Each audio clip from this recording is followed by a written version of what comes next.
So today, this is just a really quick heads up. Olight's doing another flash sale. I happen to get a bunch of Olights recently, so you guys will see videos on a couple of these.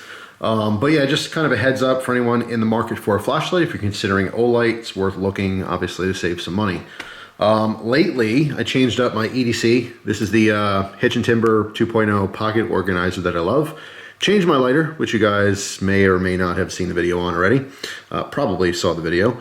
And then the light is the Olight i3T EOS, all right, one of their newer models. Just really, really cool. Replaced my old through night light. All right, I do like the double pocket clip too, so I can put that on the brim of my hat.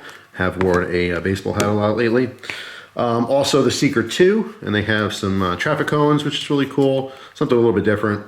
Super bright. What it's actually kind of interesting, and I might do a separate video just talking about this, is that the top of the cones are open, okay? So that you still have the availability of using it like a flashlight. Let's get the lowest mode here, so I'm not blinding everyone. Just a little bit different there. And obviously they make this in white as well, and it gets super crazy bright. But also, there's another baton model. This is the SR1 Baton 2, all right? Awesome, tiny little EDC option. It also gets crazy bright. And again, has that double pocket clip, which is nice. Really vibrant blue, which matches that bezel ring.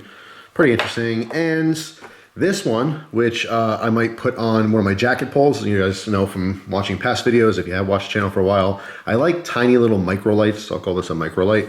Awesome for like, you know, keychain use, but I actually like putting these on zipper pulls on my jackets and hoodies and stuff. So it's dual purpose. Obviously it acts as a pull, so I can quickly find and grab the zipper to zipper, open or close my jacket. But I also have the flashlight there. Anyway, pretty cool, a little bit different, all right? So if you guys are interested in something that's super lightweight, or again, maybe you wanna go with a keychain light, I may or may not swap that out with my keychain light. I do like my current option, but we'll see. Anyway, that one is the i1R EOS. Be sure to let me know down in the comment section if you guys EDC a flashlight, what you like, if there's a certain brand that you guys prefer. I've been all over the place. I like all different types of brands, everything from tiny little lights like this to just monster powerhouses. I just find that having a flashlight on you is a very, very helpful tool. So anyway, thanks for watching. Hope you guys have a wonderful day, and I will see you tomorrow with a brand new video. Take care.